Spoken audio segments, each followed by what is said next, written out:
Conservative media done right. You're listening to the SHR Media Network. Souls to another senseless act of gun violence, including a member of the New York City Police Department, Officer Islam. He served in the 47th Precinct. He was just 36 years old and a 3.5-year veteran of the department. He was doing what he does best, and all members of the police department carry out. He was saving lives. He was protecting New Yorkers. He's an immigrant from Bangladesh, and he loved this city. And everyone we spoke with stated he was a person of faith and a person that believed in God and believed in living out the life of a godly person. He embodies what this city is all about. He's a true blue New Yorker, not only in the uniform he wore, but in his spirit and energy of loving this city. And early tonight, I met with the officer's family.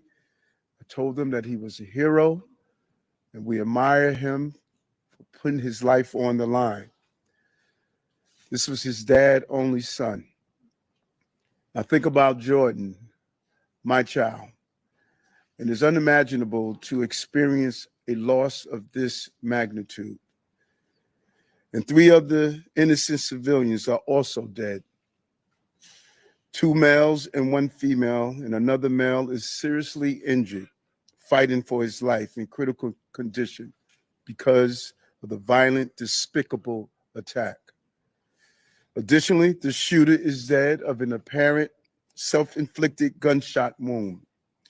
To be clear, 6 total tonight died, 1 including the perpetrator. And I'm sorry, 6 total was shot tonight, 1 including the perpetrator. No words can describe this act of evil, a man who takes the life of others who are innocent. And no words can fill the void that has been left by this tragedy. Our hearts break for the families and friends of the victims. We pray for the swift and safe recovery of the injured. The horrific crime reminds us all how easy it is to gain access to a gun. Gun violence has scarred so many neighbors and ripped apart too many families across this entire country. And we will continue the fight to do all we can to protect our city. But tonight we mourn for those who were killed. And we pray for the families as they go through this painful moment. And as I stated, 5 innocent people were shot. And the perpetrator was shot. We will continue to do what we do as a city, and that's fight to protect innocent New Yorkers. At this time, I'm going to turn it over to the Police Commissioner of the City of New York, Commissioner Tisch. Thank you, sir. The information that I'm about to provide is preliminary and subject to change. At 6:28 p.m., the 911 call center started receiving multiple 911 calls for an active shooter inside of 345 Park Avenue at 52nd Street in Manhattan. What happened next is under an active investigation, and details are still coming in, but here's what we know so far. Surveillance video shows a male exit a double-parked black BMW on Park Avenue between 51st and 52nd Streets, carrying an M4 rifle in his right hand. He walks towards the building's entrance. That individual was seen exiting the BMW alone. The building's security camera footage shows the shooter enter the lobby, turn right, and immediately open fire on an NYPD officer. He then shoots a woman who took cover behind a pillar and proceeds through the lobby, spraying it with gunfire. He makes his way to the elevator bank, where he shoots a security guard who was taking cover behind the security desk. One additional male is shot in the lobby, per his own statement from the hospital. The shooter then calls the elevator, which opens in the lobby. A female exits that elevator, and he allows her to walk past him unharmed. He goes up to the 33rd floor, which is route and management, and begins to walk the floor, firing rounds as he traveled. One person was struck and killed on that floor. He then proceeds down a hallway and shoots himself in the chest. In total, we have 5 victims shot, our officer and 4 other innocent civilians, plus the shooter. The shooter is believed to be Shane Tamura, a 27-year-old male with a Las Vegas address. The vehicle he exited is registered in Nevada to Mr. Tamura. Inside of that vehicle, officers found a rifle case with rounds, a loaded revolver, ammunition, and magazines, a backpack, and medication prescribed to Mr. Tamura. The vehicle was searched by our bomb squad and found to be clear of any explosives.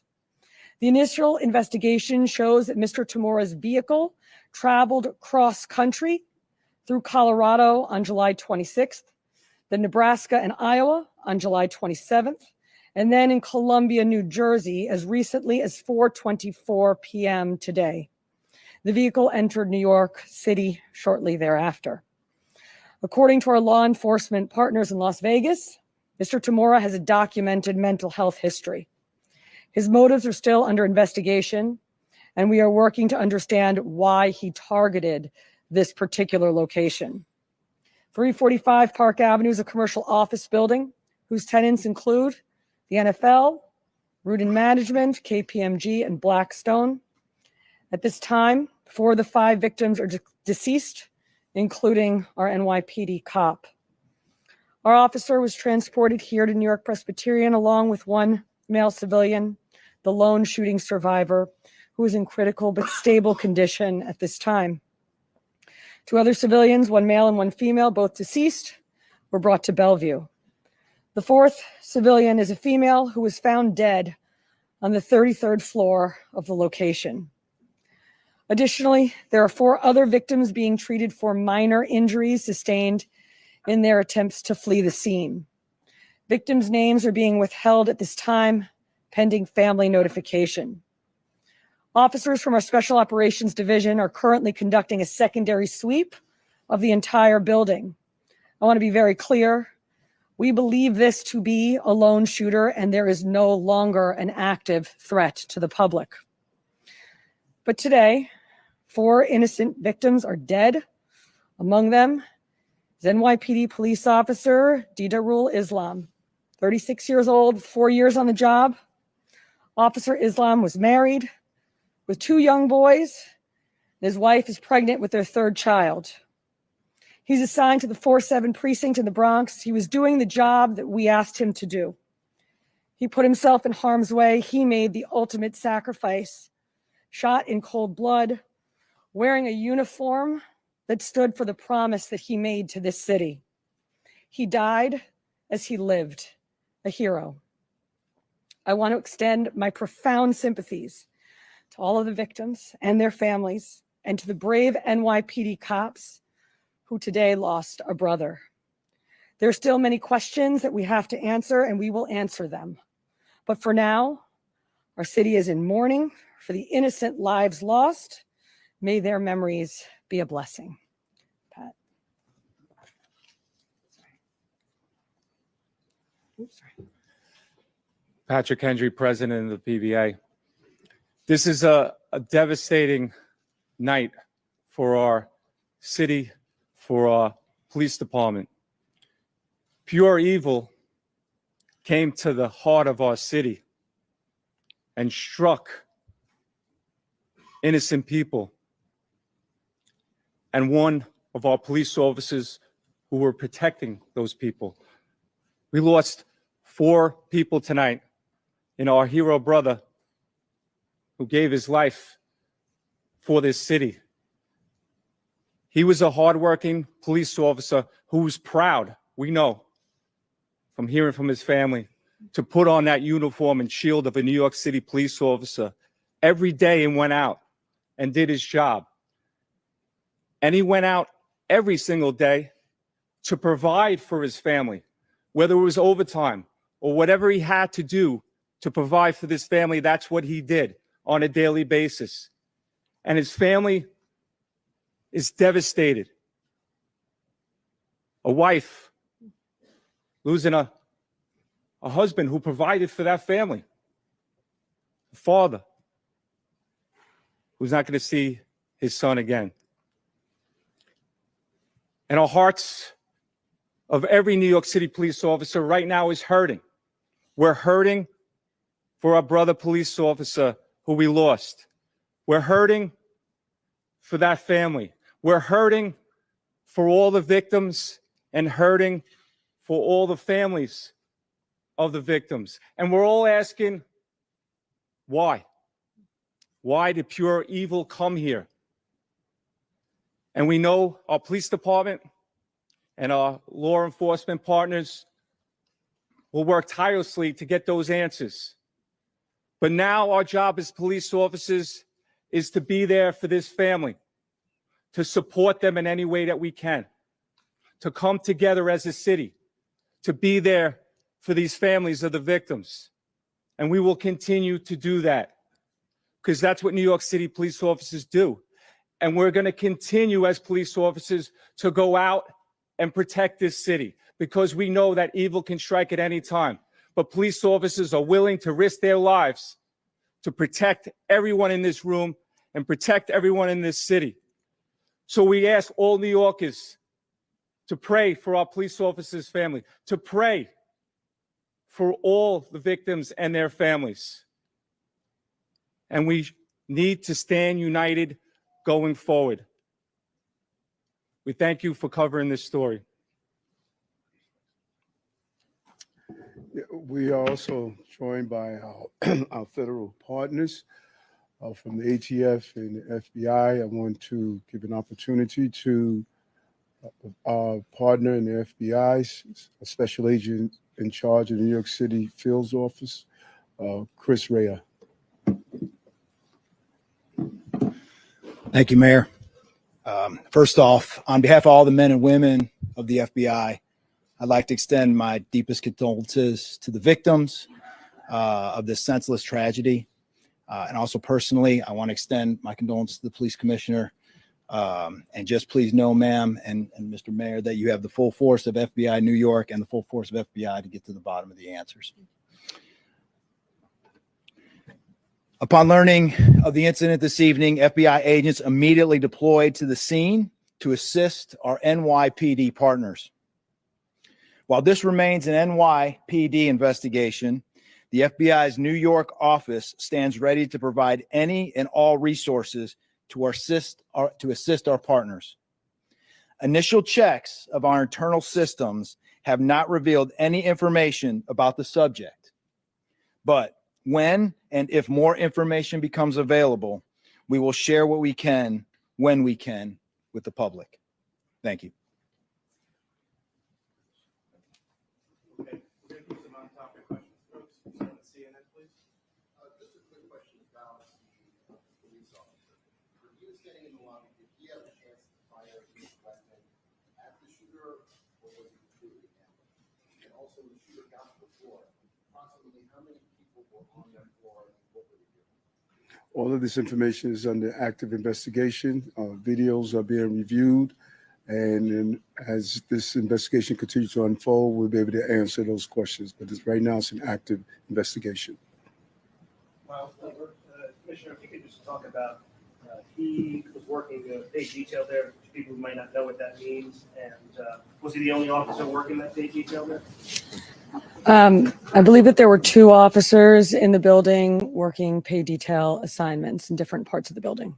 And what is that? People may say he's on his day off working in uniform. Paid detail is a program that we have set up at the police department that allows companies to hire officers in uniform to provide extra uniform security.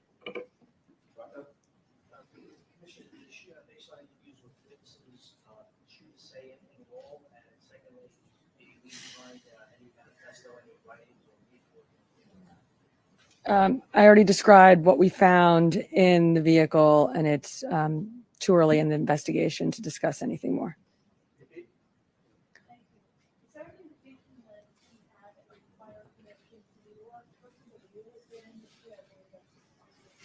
As I said, too early in this investigation to tell, but nothing that we have seen preliminarily. I cannot. I cannot, other than to say that our partners in Las Vegas made us aware of a mental health history.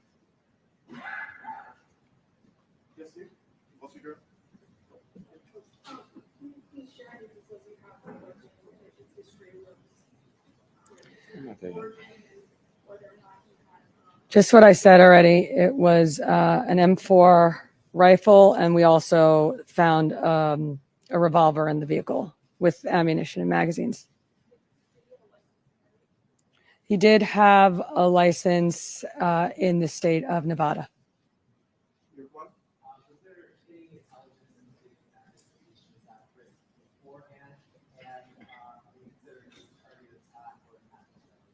At this time, it's too early in the investigation to tell.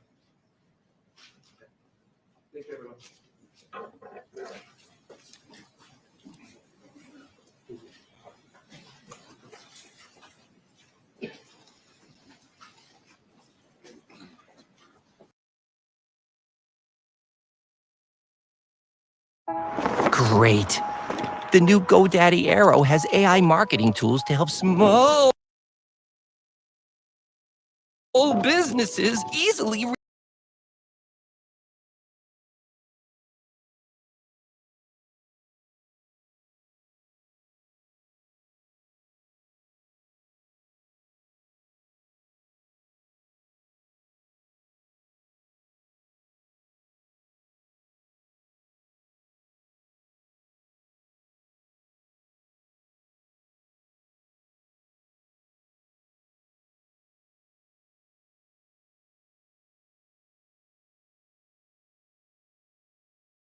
So there you have it. That's the latest update from the NYPD on the shooting at 345 Park Avenue in New York City. Just to kind of run through what they said at this time. At 6:28, the suspect pulled up and double parked. He entered the building with what is described as an M4 style rifle, or an AR-15, some people might know it as. He fired on an NYPD officer who was working an off-duty detail, extra pay off-duty in uniform, and he fired at another person randomly who was also shot and killed. He shot a security guard, one more person, entered the elevator. As he called the elevator, he allowed a female on the elevator to exit unharmed. He then proceeded to the 33rd floor, which was Rutland Management. That is who owns and operates the building, where he proceeded to shoot what sounded like wildly. And he killed one more person who was later found a female. Suspect's name is Shane Tamura, 27 years old, currently from Las Vegas, Nevada. It appears that he grew up in Santa Clarita, California, which is just north of the LA area. He was originally born in Hawaii by some accounts. He did have what appears to be a expired CCW in Nevada. He also had an expired private investigator license in Nevada. According to the Las Vegas PD, who notified the NYPD, he has a history of mental health issues. He drove his own vehicle, a black BMW, cross country, stopped several times. Last stop was in New Jersey before he crossed into New York City, double parked, and committed this horrific crime. That's what we have so far. The history of mental health is going to play a huge issue. What sort of medications he was on. Also in the building, and we'll talk about this when I start the show here in just a couple minutes, and I am just going to start early and we'll go with it,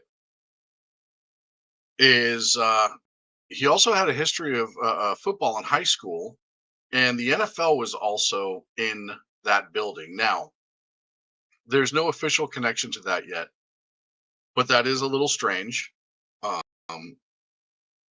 And hold on one second.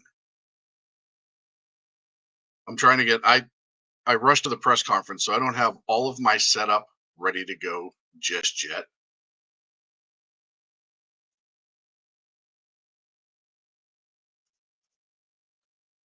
Yeah, scary situation unfolding in New York City. Deadly, horrific. More information will follow. The information kind of, it is amazing when you follow it. It kind of leaked out slowly. And then once his name was leaked out, as it always is, everything goes like wildfire. And all this information and IDs and all that other stuff that we'll talk about here on the show was produced. He had no party affiliation according to voting records from Nevada. It does show his exact address. I am not going to put that up. I don't think that really helps anybody's situation.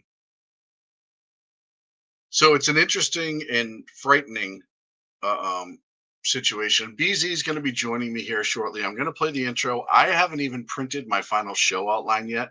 I was just about to do that when this press conference kicked off. And obviously I had to run that first. So what I'm going to do is I'm going to play my intro. I'm going to swap back to my my screen and we will go from there. So give me 1 second.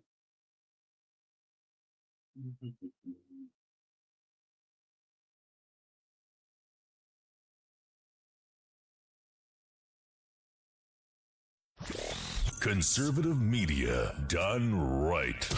You're listening to the SHR Media Network.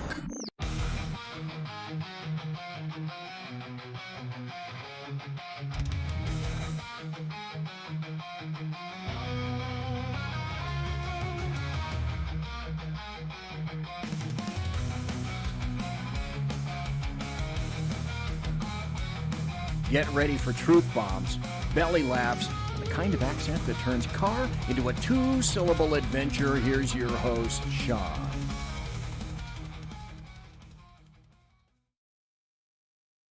And ladies and gentlemen, welcome back to the Edge of Liberty right here on the SHR Media Network. Joining me shortly, and I did send him the link just now, will be BZ. And now you know him as the bloviating Zeppelin, but tonight he's going to be our 42-year law enforcement expert, retired sergeant from Sacramento County Sheriff's. He's worked robbery, homicide. He's worked every single type of case that you can imagine. He also, prior to that, worked for the FBI and the Marshal's office and another sheriff's department down in Santa Cruz. So BZ is going to join us. We're going to kind of get his take on all of this and break it down if he gets over to the button, which hopefully he does. We also have a lot of other things to talk about tonight. Now, when I tell you I wasn't prepared, and I can change it up a little bit finally, I mean I wasn't prepared. Normally I have everything printed out. There he is. Normally I have everything printed out. Normally I have all my notes ready. And then this breaking news kind of jacked all of that up. So I'm going to bring in BZ here, who is going to help us in theory. There we go. BZ, sir, good evening. Oop, still getting sound going. All this breaking news stuff, it really does make it difficult. There he is. I can hear him grumbling. He may not be ready. Are you ready, BZ? My mic again has dropped us. I don't know why. I'll give you a couple minutes. Drop us. Shall I give you a couple minutes to fix that? Oh, damn it, Jim. Okay, Oh, there it is. I thought I had the mic hooked all up. But you do now. Now you're ready to go. Okay, how's the mic? Perfect. Okay. Can you hear me? Okay. Can you hear me though? Yeah, I got you. Okay. I got you 5 by 5, mister. But I'm still getting a repeat. I have to figure out where the hell I've got else Got two channels open. rolling. I know. I've got to stop it. I didn't even wear a hat tonight. That's how like rushed I was into the segment. How about- There we go. So as you work on that, BZ, we were just talking about this New York City shooting. Very, very bizarre. Obviously, mental health is going to play a tremendous role, but this is, and for the lack of, or for doing my best media impression or press impression where I have to state the obvious, this seemed personal, didn't it? You know, at the very beginning, there was so much conflicting information. And by the way, I was hearing two or three things through my cans, and then is the extra stuff gone now? It's just me. Yeah, you're good. Okay, good. Alrighty. Because I would get so confused because that's very easy for me to do. No, the first thing about that is that was very confusing is that they had a at the very beginning of this. Let's see, that started about 7, so that was maybe 4:30 for us, right around here, Pacific, Yes. kind of generally. And I happened to be watching Newsmax, and on Newsmax, they had some chick coming up to a camera somewhere and going, all you could hear is, you couldn't hear a thing, but she was just talking. Well, finally, they got the audio portion of that. You know, at the very beginning, you get a lot of confusing information. One of the first things that she was saying, according to what she said she observed, was, I saw a guy, he was wrapped up all in the head cloth that you see, the black and white head cloth that you see coming out of Palestine and Gaza. And he screamed, "Free Palestine." Now, Yes. uh, So where let me where add a she little bit came to from, that.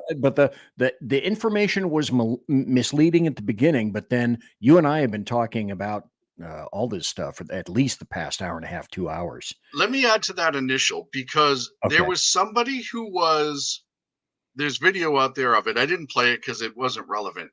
Who was detained and or arrested. And I don't know if it was detained The chick? or no, for a male. Oh, okay. I don't know if he was detained because of the incident or if it was a separate incident that just happened to occur at the same time. Keep talking. My dog needs to be let out of the studio. Because if I don't, he's going to piddle in the studio. Be right We back. can't have that. So yeah, I saw that video of a man detained there. I have no further information other than the fact he was detained. He had a Free Palestine shirt. He had one of the scarves that they call them, and they were dealing with him. And I think that's probably what that witness was talking about. But it appeared to occur right around the corner from all accounts that I saw online. So it wasn't relevant other than the timing of it was otherwise poor. So I think that's where your witness was seeing.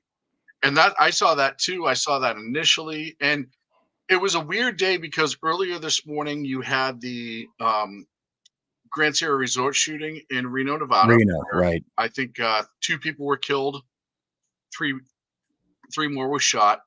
You had, yes, the Cafe, whatever it's called. I never get it right, Big E, but I'm glad you remembered. And then you had the mass stabbing in Walmart yesterday, and I want to say that was in Michigan. No, Minnesota. Sorry, it was in Minnesota. So when this call first came in, it's been a weird couple days, and these things do come in patterns. It appears that these sort of newsworthy, horrific events all kind of occur in packs. So when this one came in, especially, we immediately, as soon as it's New York City, we do assume the absolute worst. And this was horrible and horrific, but the absolute worst for motive, which in this country is international terrorism or domestic terrorism, but either way, and this was an act of of terror on the people, but I don't know if there was a political motive now. This is very, very personal. This is very, very individualized. I don't feel that there is going to be an agenda beyond this individual, Shane Tamura, who is now thankfully deceased. CNN did say that it was probably a white male, and somebody, the Facebook user, thank you for that. Yeah, and this is all right. I can't get on into account of because fuck it. Yeah, I know, but BZ, it's one of those things that like I want to cover. I want your information as the law enforcement officer first, and then we will be the pundits after the fact. Because I just feel like I just feel like there's going to be too much to rip apart when we go into the media about this. So please, as a cop, first, now that you have much more information, where do you see motive? Where do you see, and obviously mental health, the motive can be all over the place, but do you see this as a completely individualized incident? Like this guy was pissed at something and he was taking care of it. You know, you get all the information at the very beginning, and then you don't know what to do with it. But let me ask you then, and then I will continue. Did it not seem as though the clouds parted on this at a pretty rapid rate? That is to say, the incident occurred, and then you had some kind of misleading information, and then shockingly to me, which is kind of unusual, a shockingly quick amount of time, you were able to sift through the bull and find out that this, and I sent this to you. This doesn't pass the smell test, except for this is very, very specific. Right. Very, very targeted and very personal. Yeah. And that's kind of what I want to get at first. We'll talk about, because I do want to talk about how quickly the right information came out, but I want to kind of just get your take on the information you have so far.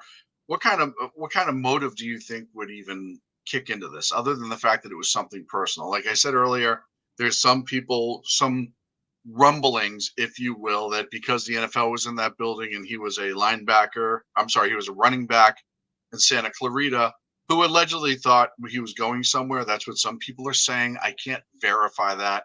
I know he's got an account of all of his plays or a lot of his videos on what's called hurdle.com, HURDL, and it's like a amateur football website where people can put their videos up. Well, to me, when you see and you go through all the smut in the clouds, you discover that you see someone who's carrying an AR-15 type chassis in the clear. As the photo that is taken there that shows him with the weapon, the rifle in his right hand, and then the sling is sitting down. I had a lot of people send me information indicating that, oh, look, that thing at the very bottom, he has a suppressor on that. No, that was just the pad, the shoulder pad from the sling, okay? Comite. But that photo is taken in the plaza, the entry plaza to that building. So wherever it is that he came from, and I think he had some kind of an automobile that they already searched.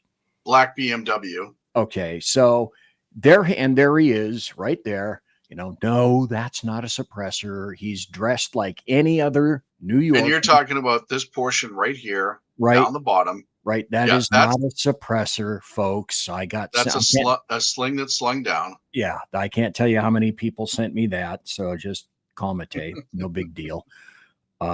But he's walking very casually. And the first thing that once I see that in combination, see what you and I both knew that we have to do as cops and former cops, and you were just as I was just stupider longer than you were. That's all. But one of the things that we know is you don't take anything by itself. You take any number of indicators that you can, and in combination, not in isolation, they will lead you somewhere. And we both know you have to let the evidence go where it will. With Trump and Epstein, I don't care where it goes. If it goes to Trump, no big deal. But you take the information as you see it. As this guy is strolling now, apparently New York is weird. And apparently someone strolling down in the middle of New York fucking city with an AR-15 platform doesn't light everyone up. Well, one of the answers for that is because everybody's fucking buried in their phone. But body language says a lot. And that is, this guy is calm. He's not trying to conceal anything. He went into that building. And what that tells me is, to me, it's screaming, I don't give a fuck. And if I don't come out, I don't care about that either. And I'm going to share, just so people can kind of get a good idea as to the distance that this guy walked with this rifle. Let's see, that should be coming up here now. This is from Google. So right here is where I believe he parked, which is right there, right where that road closed sign is where he double parked out on Park Ave. And that long walkway is where you see him walking across, right? Oh, not that. And I mean, probably half a football field, maybe a little bit less, that he strolled. And as you said, BZ, he strolled rather nonchalantly. And you were just about to get to body language being a big deal in situations like this. But I just wanted people to see, like, how far down he had to go strolling after he double parked. The other problem is double parking in New York City doesn't get anybody's attention. Not at all. So that part's not weird. The fact that he just double parked. But as you brought up, the odds of people being in their phone and not paying attention, or the other thing that you see too now is getting their phone out to hit record versus call 911. Well, that too. Everybody wants to be a videographer, I suppose. A long time ago in a galaxy far, far away, I worked in New York City when I was working for a certain federal agency. And New York City under John Lindsay at the time, and I don't remember the second mayor that was there, but he was equally crap. New York City was a shithole. It's much improved now. It's going to become, and it's devolving instead of evolving. But people would have noticed back then, they didn't have their nose buried in some kind of a small device.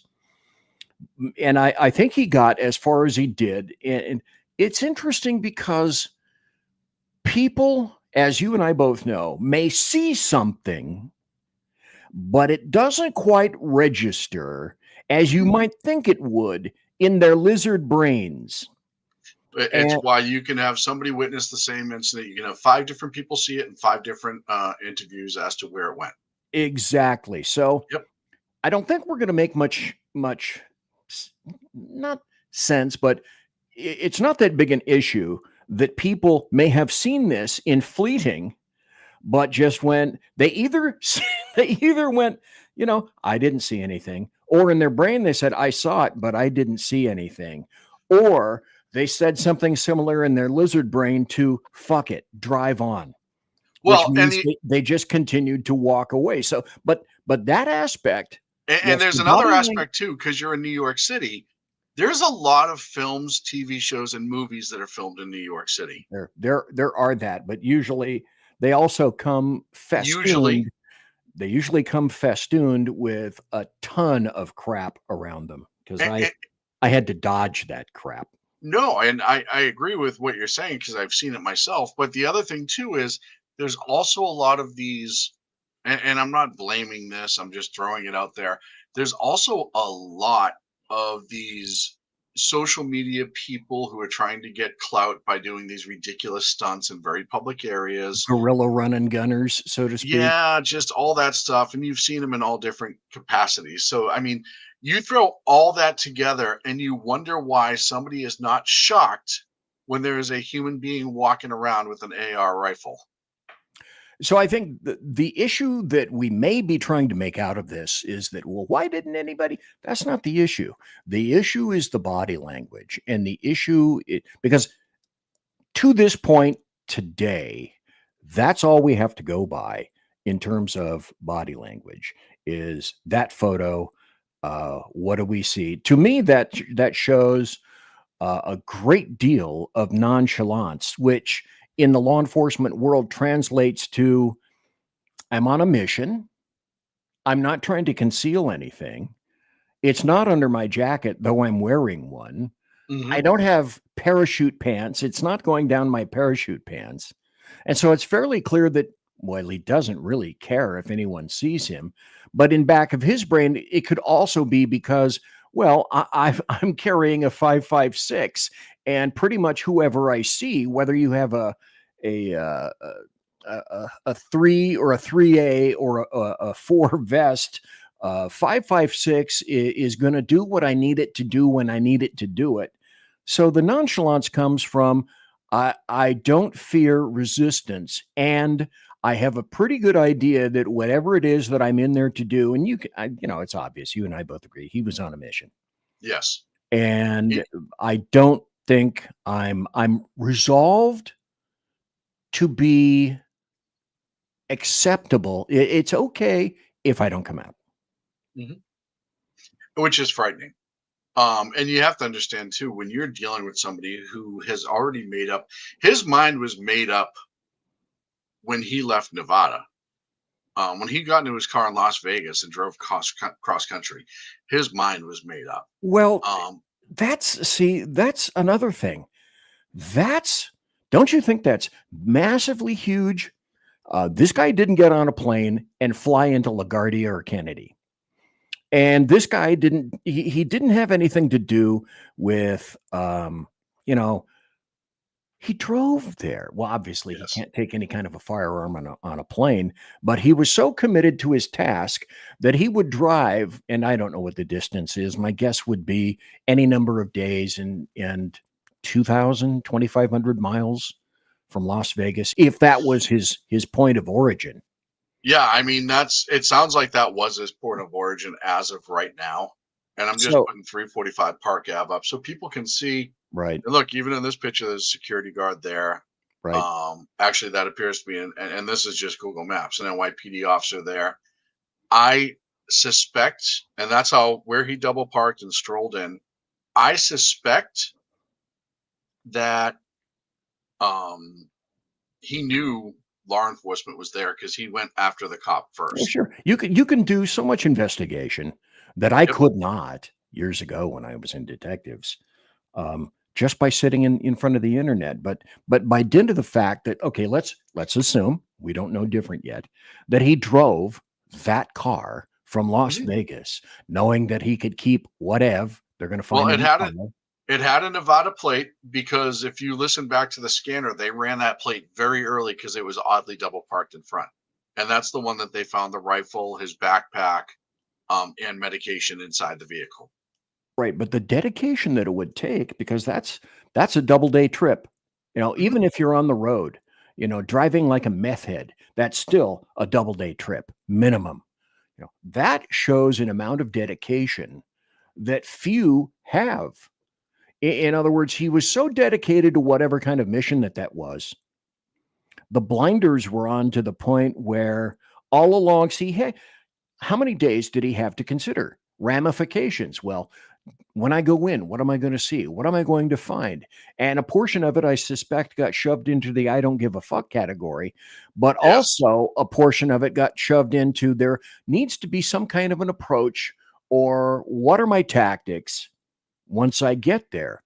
So Right. I must be cognizant of the fact that, like you just did right there, it took you 25 seconds to go Mhm. onto Google, onto that address, and it's clear that was the address that he wanted. So you could do that right there and look and say, okay, well, I see somebody here, I see somebody there. And what do almost every building have?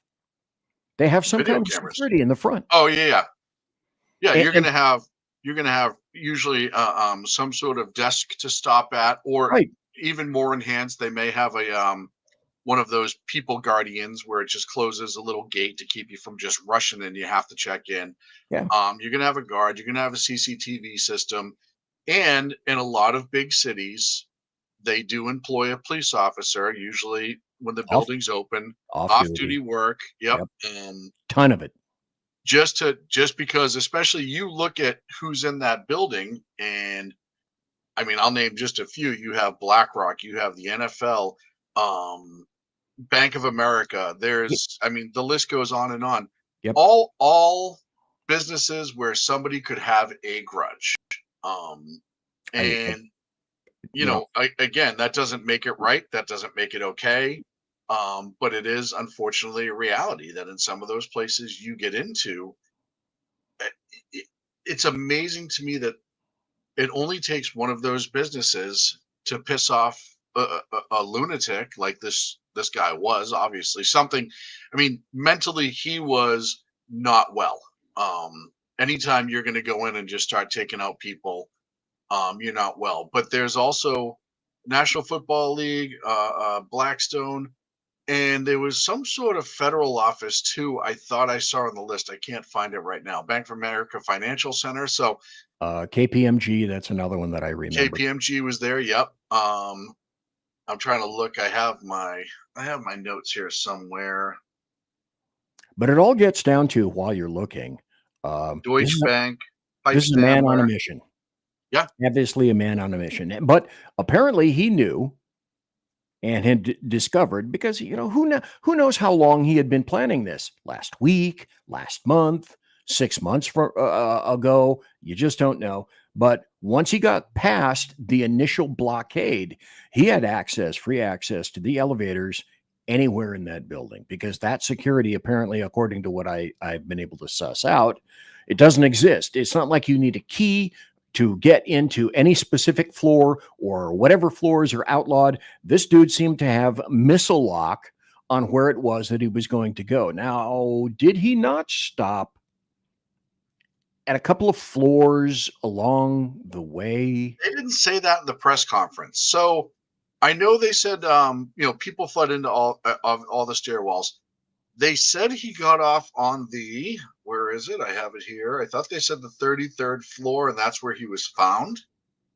Early, I heard that that he got off on the 35th and then went back down to the 33rd, but they didn't cover that in the press conference. And Cheetah says it looks like they're getting a warrant to serve his house in Las Vegas. That was just par for the course. That was definitely going to happen. Right.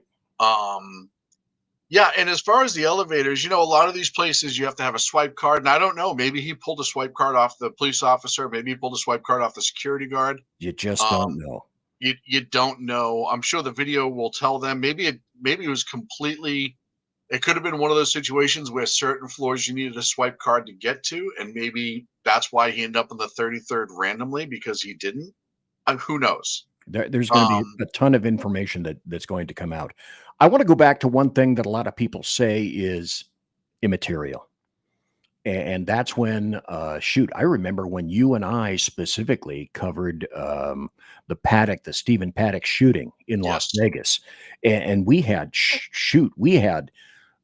you had your own show on it. I had my own show on it. You Bigfooted my show. I Bigfooted your show. And we just discussed all of the potential ramifications in the bullshit and the skullfuckery and the cloudedness that went on around Stephen Paddock. It's like, make this make sense to me. But a lot of people said, and I ask then and I ask now, and I say, this still matters. You know, yes, it people does. were saying with Kohberger, why? Well, you're not going to find out why from him, because he's a fucking loony. I booked a guy named Eric Royce Leonard who killed 6 people within the span of about 3 days. He was a fucking empty suit. He was evil personified. He was a vacuum. He was a hole into which evil had poured. And Kohberger was just like this. But with Stephen Paddock, with this guy, and with just about anybody else, it's also, in my opinion, very important to discern the why. You need to know the why in a great deal of it, because you want to make sure that whatever it was that was presented as a threat is over. So Yes. you need to, Stephen Paddock, you need to know why. Were we going to see another person similar to him again? We lucked out. Yeah. The So far. the terrorists, the male and female terrorists in San Bernardino, where San Bernardino fucked up royally Yep. and kept a whole bunch of things back. But the why is important in terms of, do we let our guard down? Do we go from condition red to condition orange to condition yellow? Where is the threat? We need to know about the threat. Well, with Koberger, the threat is pretty much gone. But do we know for a fact that this guy was not working in concert with anyone else? First sniff test looks like really specific, looks like really targeted, looks like really personal at this point. But the why, you can't afford to shove the why to the side, because if you don't know the why, you can't say in any kind of a conclusionary fashion that the threat is over. So the why has a great deal to do. I don't think the why is going to be huge for this. But Well, and it could be one of two things. And Cheetah pointed out, we may get some why here shortly because they're hitting that house in Vegas right now. But look, yeah. A lot of times with these things, there's a single mitigating factor that triggers the whole thing. He allegedly last worked as a security guard for a casino. BlackRock's in the building. You start looking at why. Well, maybe BlackRock forced him to downsize to save money. So now he lost his job at a casino. Who knows, right? You start getting into the whys. Is there the football connection? Is he just so mentally screwy that being rejected from the NFL 8-9 years ago has his mental illness kicked this off, where all of a sudden he blamed that for everything that's wrong in his life? You don't know. Yet. No, it's like, and people made a little bit of a mistake, and that's okay, because shit happens at the beginning of a critical incident. Oh yeah. People mistook BlackRock for Blackstone. So BlackRock is something entirely different, and we shouldn't confuse the two. Blackstone, however, is not entirely dissimilar in terms of, it says, and I'm looking up at the site right now, the world's largest alternative asset manager, more than $1 trillion in AUM. It invests in dynamic sectors such as data centers, artificial intelligence, infrastructure. Did they screw him? Was it a fiscal issue? So the potentialities are all over the place. And this is one, well, I'm curious what you think. This is one time when I think in 2, 3, 4 days, I don't think anything more than about a week, we'll have a fairly decent grasp of his motivation for this. It was pretty clear, pretty obvious. I don't believe that he was in cahoots or working with another individual. It seemed to be really, really personal. And we will discover more of that when we find out who or where along the way he happened to stop, and where was his final target. In other words, did he shoot himself because he concluded whatever mission he set upon, or did he shoot himself because he perceived that he was about to be surrounded and shot by law enforcement? Right. When you find that answer, you'll also discover probably where it was or whom it was that he was targeting. Right. Did he pick that spot on purpose? Hey, this is exactly where I need to be to send the message. Or was it just, the walls are closing in and now I have to take myself out because I don't want to give anyone the gratification, take the coward's way out. And look, I mean, there are banks that are in there. Did a bank foreclose on his house, on his mom's house? The list goes on and on as to potentiality to what caused him to finally snap. And they already put out the mental health history, which is another major issue that we don't deal with in this country. We can talk about that a million times. Especially with boys and men. Yep, especially with boys and men. So his mental health history, and he was on medications. So there's going to be at some point the aha moment where everything starts to come together, or, and this is entirely possible too, we may never know, or there's nothing to link him to that, right? I mean, depending on what mental illness he had, and again, did he get in his car one day with his rifle and his pistol and say, I'm going to go do something bad, I just don't know where? And did that carry for 2 days until he got to New York City and went, well, I reached the coast and I can't go much further, so we'll do it here? I mean, is it a high potential? No, really low percentage. But when you're dealing with mental health and mental health illness, it still is a potential factor, right? I mean, you go to Paddock. We don't know anything about Paddock, right? We just don't. There's the story that we were given, but we don't know much about Paddock in the year prior to the shooting. We know everything up to about a year prior, and then that last year they don't share all that much, right? And that was an interesting point and an interesting time. I'm going to circle around to something because I'm going to throw a case of the Yabbits at you. But in Paddock's instance, and we've had some screwed up law enforcement responses along the years.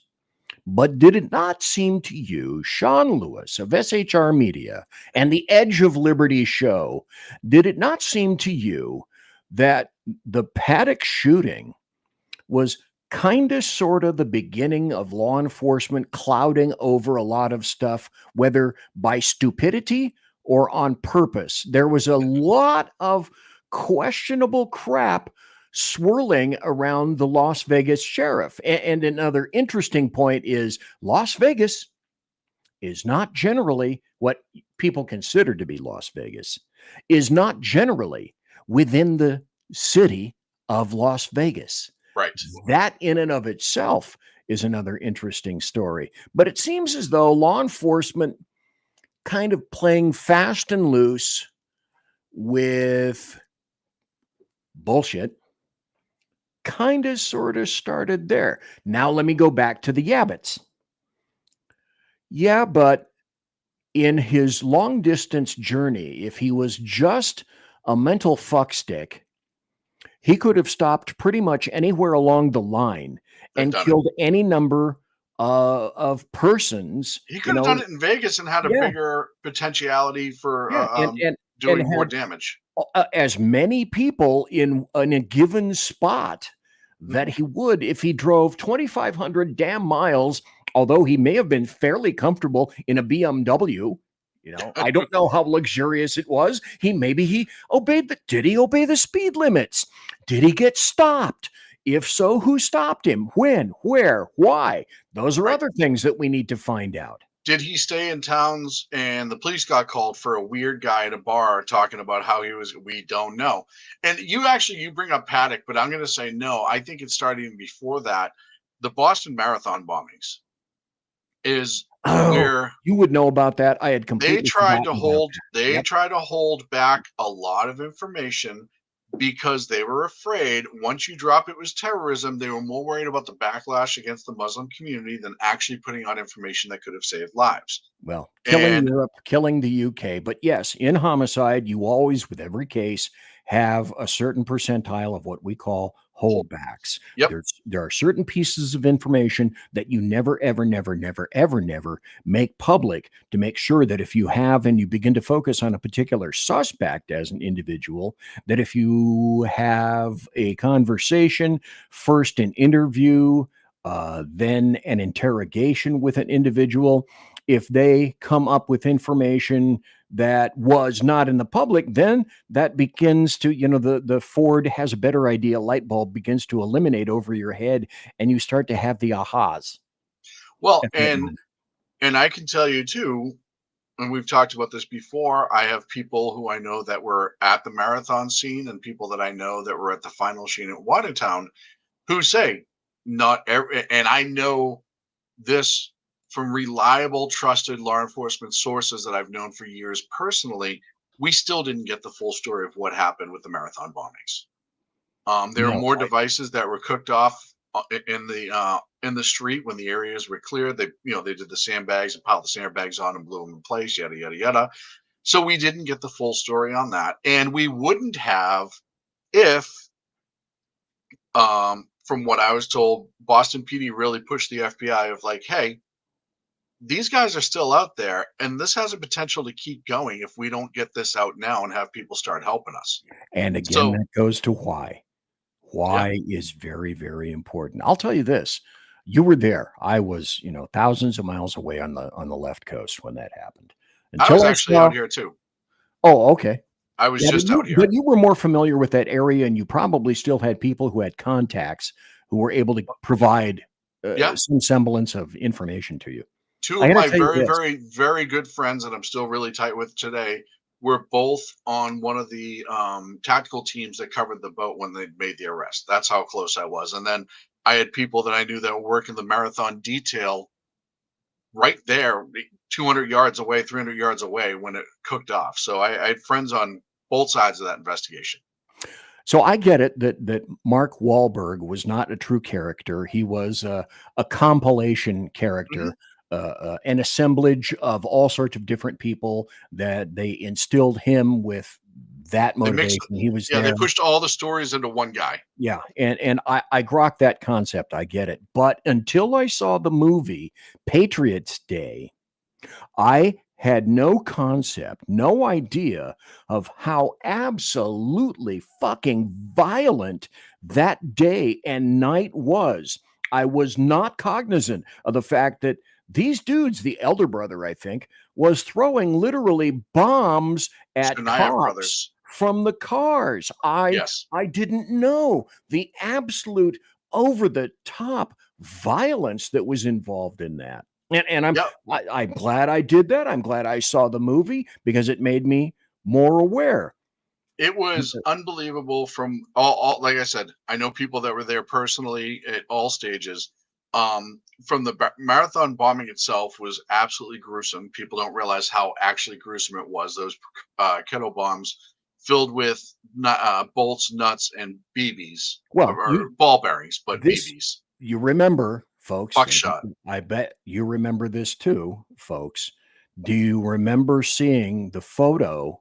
It may have been in video, but I just remember seeing the photo of the dude, the kid, the kind of thin kid, being pushed in a wheelchair, and his I think it was his left leg was stripped.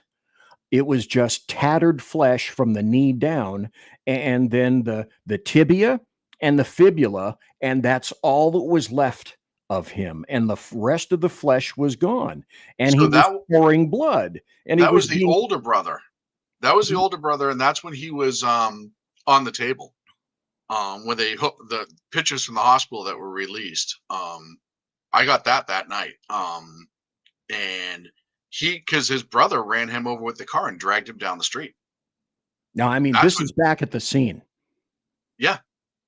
Oh, you're talking about the victim. Yes, there I'm was the sorry. victim that was Yes. being pushed in the wheelchair Yes, I'm rapidly sorry. down the street Yes. there. That's okay. Yes.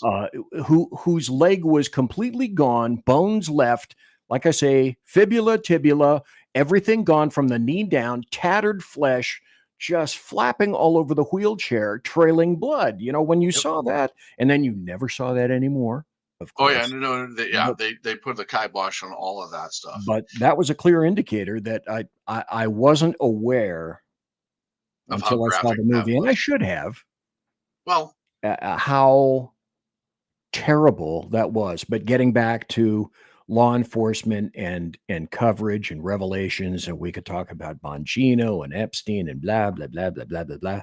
well, and so I do want to talk a little bit about the press because somebody else brought this up earlier. Whoever it was, I apologize. They were on Facebook and I couldn't see their name. CNN initially, once again, Yeah. putting out that it could be a white guy. Well, of course. I get to do that in your show even. Look at that.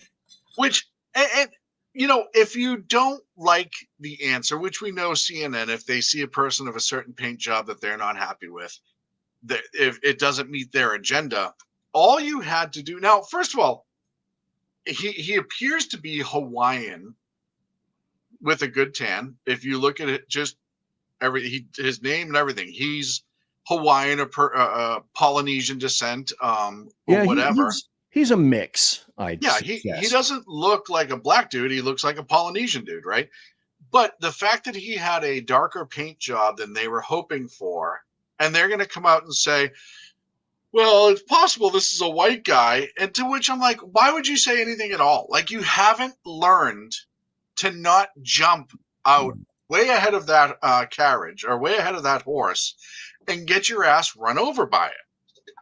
I'm going rapidly down the slope, and I've been here before, and I'm way the fuck over on my skis, and when I get to the end, it may hurt, but that's okay. I'll keep doing it time and time and time and time again. Here's the other thing that I wanted to point out. Go ahead. When you have something like that, and I was at the end of this, the end, sort of the cusp, but one of the things that you do, and social media has since learned of this, is when you have something that you want to stop, you send social media what is called a preservation letter. And what that does, and it's official, is generally sent by the DA or whatever the DA's representative would be, to a social media network, like Instagram or LinkedIn or Facebook or X or whatever. Yeah, all that stuff. And you would say, hold that stuff. You may get rid of it, but you'd best be holding it. This time, and I don't customarily do this, but when the name first came out, even the fat boy here, the ancient fat man, knows to get on social media, knows to get on the internet and or Grok. I tried all three of those and tried to find, okay, there were some names, there were some matching situations, and I couldn't find shit. And even in this instance, well, not even in this instance, social media has learned one thing very rapidly, and that's we're not going to take a portion of that stuff down, but when we become aware of it, screw it. We're not taking any more chances. We're taking everything down. Dumping it all. It seemed to me like in this instance, because when you were saying that you were going to go on the show and this was going to be your topic, I funneled a whole bunch of stuff to you, which I was hoping would assist with your show. And I was going through everything that I could possibly think of. And I'm sure you were too. And just so when like, crickets, I didn't hear and see shit. And then I began to see that, yes, social media within about a half hour of that had removed just about anything and everything that you could possibly think of. And this would be the other bizarre thing, because I did the same thing you did. As soon as the name dropped, I started searching names, addresses, Santa Clarita. I did Hawaii. I did the NFL. I searched for the NFL draft. I did a whole bunch of stuff to see, because, people were talking about how it may be in response to the NFL. And before we go any further, you're watching The Edge of Liberty right here on the SHR Media Network, simulcast with our great friends over at KLRN. This is a special about the shooting in New York City at Park Avenue. This is not a regular broadcast, so please bear with us. There'll be no commercial breaks. I know I'm not taking a lot of the chat. I appreciate you guys. I'm posting them as they come up, but we're kind of just trying to wrap this up, and we only have 25 minutes to say everything the two airheads have to say, and we're going to try our best to get there. So can I make a point before you go on? Yes. Okay. When you look into the camera like that, like you just did, you have beautiful eyes. Thank you very much. I appreciate that. And I'm also going to vomit in a minute. Okay. So I immediately did the worldwide search, and we've been doing this long enough. And with our backgrounds at law enforcement, we've done this and running background checks. You always search social media. I'm pretty good at knowing how to search the internet to find somebody. A good diggerton. And I could only find his hurdle page. So it says one of two things. Either they immediately knew who he was, and they already knew who he was, and they put the kibosh on it because they were told to, as you said. They got the preservation notice. Or what would be even more weird is if he didn't have a social media presence in this day and age. which was Highly unlikely. very Crooks-like, wasn't it? If that's true. Yes. If that's true. It's very, very bizarre. But it's not unheard of because, like you said, Thomas Crooks, I couldn't even find any data from long time ago, because sometimes you can find some of the stuff that's been filed and all that other stuff, and it'll show up in a PDF or whatever. Or you Nothing. can go to that site where you go back in time. I can't Mhm. remember what it's I got it name saved is, somewhere but it's, too. yeah, it's up in my bookmarks up here. So if I want to find shit, I go to that site and it searches shit in the back.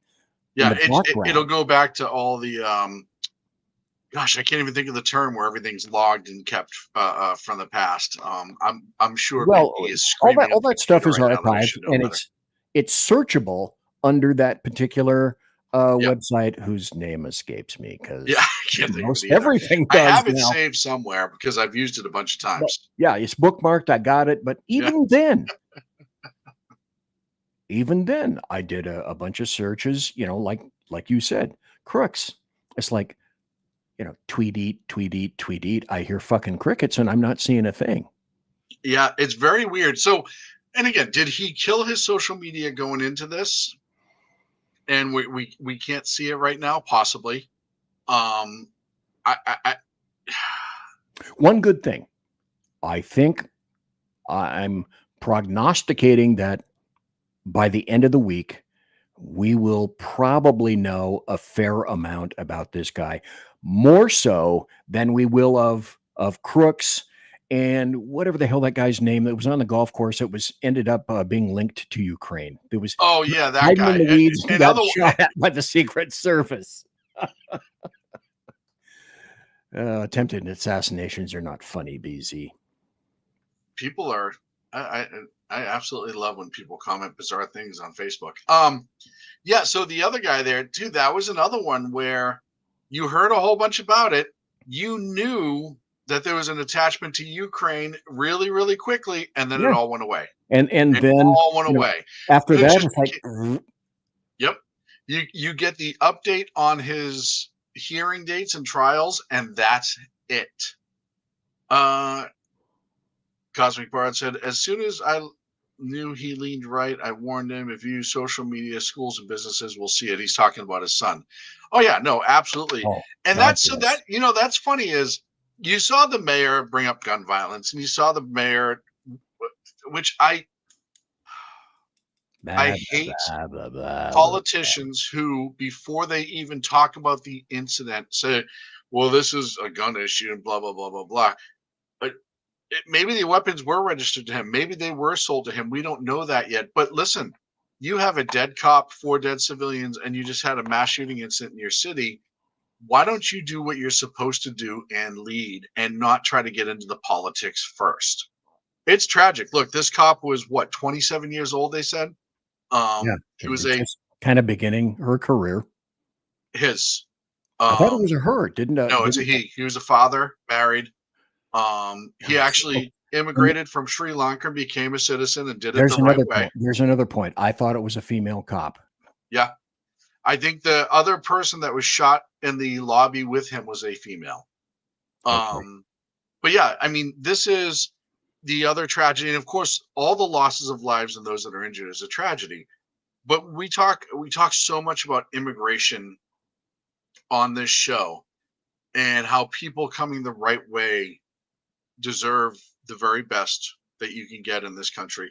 Here's the kid who moved from Sri Lanka, got his citizenship, became a New York City cop, one of the most well-known police departments in the world.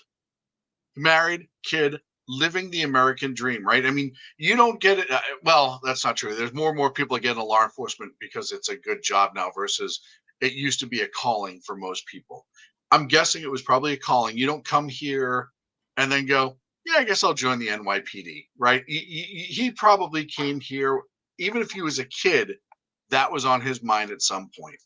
And to have some scumbag, and I know he's got mental health issues and we need to deal with that. And that's a problem we talked about. But to have some lunatic show up and kill this kid who was a young, from all accounts, even from the PBA, young, hard-charging cop, good kid, worked hard, did things right. It's just horrific. And And if he's nobody's working off duty, he's trying to make some extra money too. Yep. And nobody, I guarantee you, the press will not talk about the fact that he was a legal immigrant. He came here, he busted his ass. He didn't sneak over the border. He did everything by the book, which probably cost his family a ton of money. The waiting was probably forever. But Yep. New York City, you have to be. It's not like Maine, where they arrested a police officer who is not an American citizen. We'll talk about that later. Holy shit. The NYPD does not screw around with that stuff. And it's a tragedy to see his life and all life cut down, but his life in this situation, because he finally achieved seemingly the American dream. And while working overtime, he was cut down. And that's just absolutely horrific. And yeah, let's talk about Maine for a second, because I got a couple more topics, and we get about 17 minutes left here. In Maine, a individual was arrested for purchasing a firearm who is not an American citizen. He's being deported because he's not an American citizen. He came into the country illegally and then overstayed when he did apparently file paperwork and then overstayed it. He was a police officer in which liberal city was it in Maine? Hold on, I gotta look it up real quick. Yeah, it had 3 words, I believe. Yeah, it wasn't Kenny Bunkport. No, it was a fairly small agency, if I'm not mistaken. But it's also indicative of Maine. It's what Maine has turned into. Yeah, Maine's turned into a huge liberal city. Hello, Susan Collins. Yep. I'm looking now. Hold on. I know they say Old Orchard Beach. Yes, 3 words. Wait, BC was correct. A memory. And Old Orchard Beach actually isn't a small town in the summer. It's one of those towns that come the summer, it's a very populated place. There's a lot of summer homes, a lot of hotels, vacations. It's like Amity. Yes. Where it's quiet. And they hired an illegal alien as a peace officer. And and now everybody's going to be talking about, and it's so funny because nobody's going to talk about the bad behavior that allowed this to happen, which is hiring an illegal alien to be a peace officer, somebody who is going to take an oath to defend and uphold the Constitution that he doesn't even apply to him all the way because he doesn't have that right of citizenship, who came here illegally and overstayed his welcome, and they hired him as a peace officer. That's the bigger story. That's the problem. Really the bigger story of him like, hey, I'm going to apply to be a cop and see what happens, even if it is a calling. And actually, Big E, and I can tell you a story when Big E was my partner, and this happened, I swear to God. That I never knew about. This is back for pre 9/11, so that tells you how long ago it was when things weren't as big of a deal. Big E and I got a call one night of a person hiding under a porch. It was pouring rain. It was in the middle of the summer, so we were hot, we were humid, and we were having iced coffee, and we got dragged out from that in a nice air condition. We were on Footbeat at the time. Nice air conditioned building. We get a call for a person under a porch, and it is a pouring thunderstorm rain in Boston, hot and humid. So we go strolling over there, very aggravated that we were removed from our nice, dry, air-conditioned building, enjoying our coffees. Yeah. And we go out back, and it was Draper's Alley was the backside of these apartments in Boston. And we go under the porch, and there's a guy there. So we call him out. He doesn't move. We call him out. Doesn't move. We put the habeas grab ass on him nicely, not hard, but we just drag him out. We stand him up, start talking. He doesn't speak English. Well, the area that we were working in spoke predominantly Spanish. It was a Puerto Rican community. So that wasn't weird to us that he was not speaking English.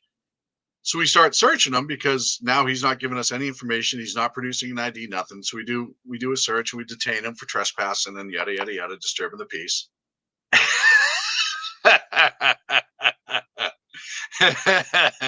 I knew his ears would perk up when I started telling this story because we still talk about this and it's funny. So as we're searching him, we get his wallet out to try to get identification. And Earl will tell you, he was a police officer from the country of Spain who came to America, overstayed his welcome, and was trying to become a citizen and a peace officer here. He had his Spanish police ID and badge. And that's why he was here. That's what we were able to finally extrapolate from this guy. And he's resulted to hiding under a porch because he's not a citizen. He can't become a police officer. He couldn't take the test, yada, yada, yada. Now you flash forward, it's post 9/11. We've had all of these issues in this country, and Old Orchard Beach, Maine is going to hire a non-citizen who cannot legally possess a firearm and put them to work as a peace officer to carry a firearm and enforce the laws and uphold the Constitution. What the hell is going on? What kind of existence are we in when you have a city that will do this and completely go fuck yourself, Constitution, go fuck yourself, law, go fuck yourself, history? They're just throwing it out there. You know why I like this? Because Why? this reminds me of what you accused me of at the end of my last show. BZ, you lit yourself up and then you went into a rant. Comma, you fuck stick. And now it goes full circle. The student becomes the master. No, we were talking about immigration. So we brought up Old Orchard Beach, Maine. So, I mean, it really was a back and forth. There's two of us here, so it's not uncommon. Something else I want to touch on, and I don't know. SFPD wanted to do that. I know they wanted to allow it. And there was an agency, if I'm not mistaken, in either Alamogordo, New Mexico, or Arizona that had an illegal on their department. There was another department close by here to Sacramento. It wasn't Davis. Maybe it was Berkeley. Somebody else was trying to do it too, or they wanted to hire. I want to switch gears a little bit because we only got 11 minutes left. BZ, have you heard this controversy? And it involves the young woman. Her name is Sydney Sweeney. Have you heard any of this at all? Yes and no. First, first, yes, I've seen that photograph. Yes, I've heard that name. But the extrapolation of what that intimates, I do not know. So please educate me. So American Eagle jeans, they make pants, right? They used to be a carrier, an airplane carrier. They hire this actress, Sydney Sweeney, who is by all accounts a beautiful woman. She's pretty. She's got a great body. She's young. She's, attractive. They have the print commercials and ads like that. And they also have the video ads, which I don't have that, but it doesn't really matter. So now the left, the ultra progressive, super reasonable left, is now trying to say, because she's blonde haired, blue eyed, super reasonable, because they made the reference, she's got great genes. Now we both know they did jeans, Genes, or Jeans, because they're trying to sell jeans and say their jeans are great. They were playing on words there, which advertisers sometimes do.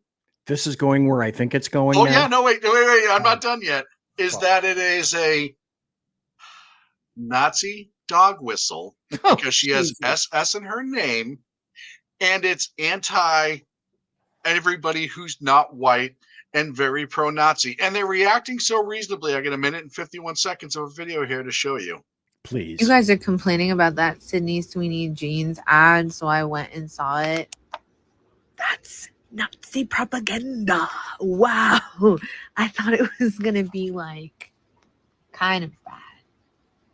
That's going to be in history book. I will be the first to woke because those Sydney Sweeney American Eagle ads are weird, like fascist weird, like Can you pause Nazi for a second? propaganda weird. Oh yeah, You'd hold be on. surprised that a company whose name.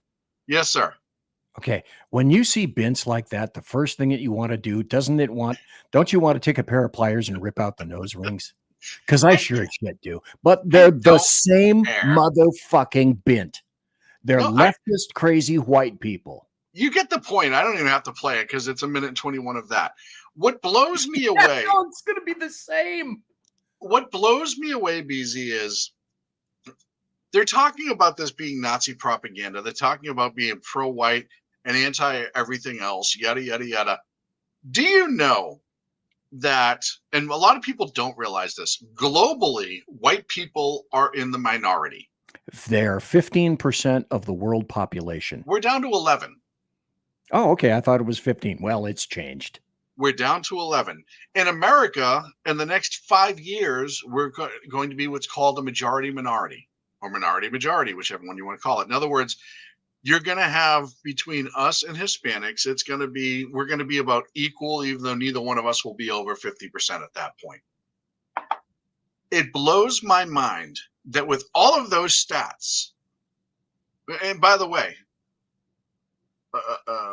Asians and true Africans lead.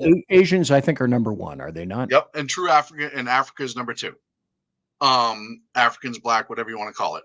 They're number 2 worldwide. It blows my mind that they can still play this off like white people control the entire world. And that there's so many of us that it's like, oh God, we're not even like 4th or 5th in the entirety of it. It's incredible to me. And then to try to make this like American Eagle is somehow calling out to Nazis first to buy jeans. First and foremost, there aren't that many Nazis around to keep American Eagle afloat, even if they all bought jeans. They're not going to absolutely send those people on vacation. It is just so you look for reasons to be outraged and you will find them. God, what's wrong with you? You obviously don't know that Nazis support other Nazis, and that's where they'll make their money, damn it. I saw that, and I was absolutely just, to take your term, gobsmacked. Oh, yeah. Now, I want to talk about this because President Trump was over in Scotland, and he met with the president of the EU and Keir Starmer and secured some more work with our tariffs and some more investments into America. And where is this? Hold on, I'm looking for this. Because this is what we're up to right now. Oh, there it is. Winning. I know. Winning. This is right here. In 2025, all the foreign and corporate investment pledges, and I got to pull down my overlay so you can get all of it. Where is it? Overlays here. Yeah, that Patriot is in the way, damn it. Between international pledges to do business in America and private enterprise and businesses in America, $6.51 trillion just since January have been committed to building in all different aspects. No, you don't understand. Trump is going to take us apart. What is wrong with you? You are not in keeping with God's great leftist Gaia's plan. My bad. What's wrong with you? Plus, that doesn't include the fact that he got tariff agreements out of the EU, and I think it's down to 15% now, and everybody's happy again. And then the people in the EU were saying, well, Trump seems to know and got us at our weakest and our weakest points. Oh, yeah, the French guy, one of the French ministers over there. He knew exactly what to do to take advantage of us. Like you weren't fucking taking advantage of us ever since World War II, assholes. Exactly. The amount of money that we've pumped into the EU in defense alone,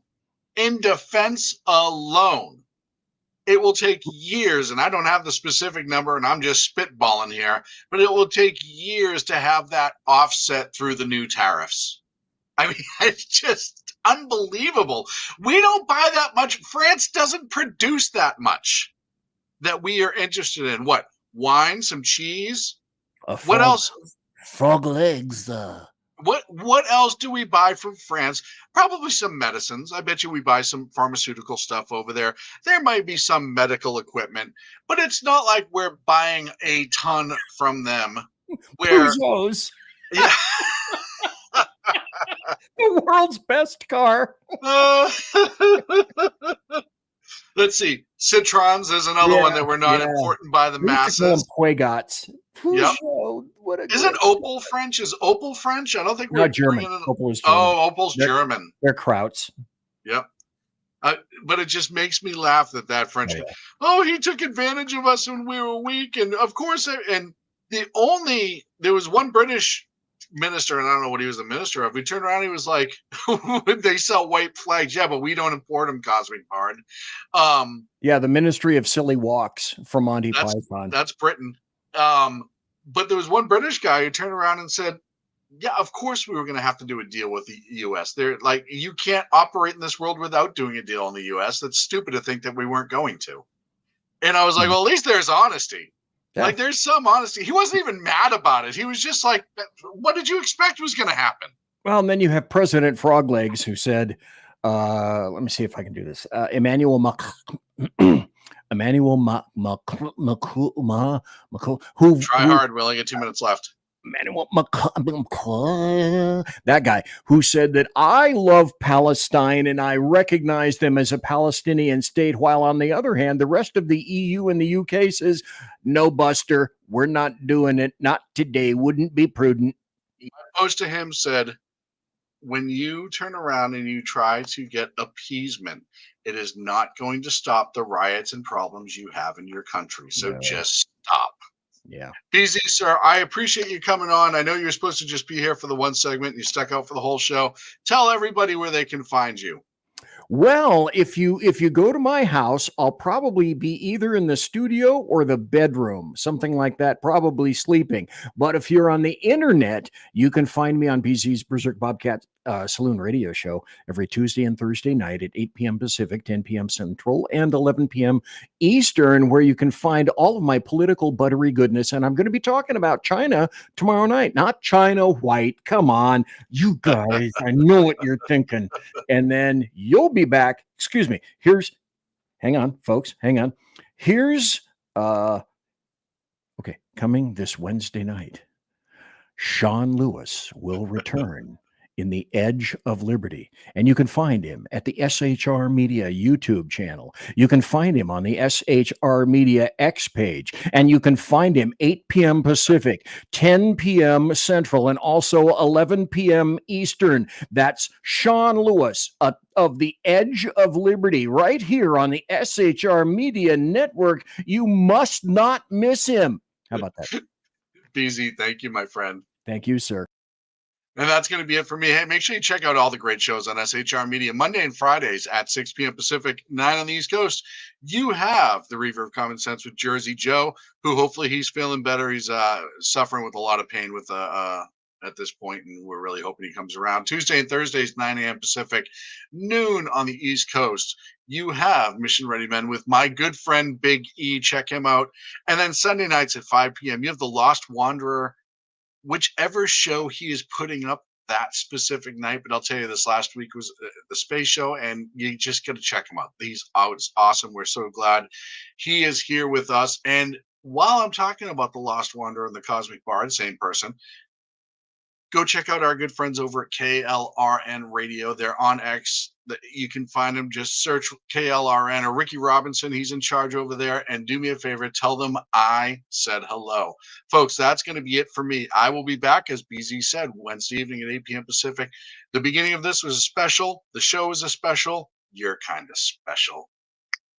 See you Wednesday.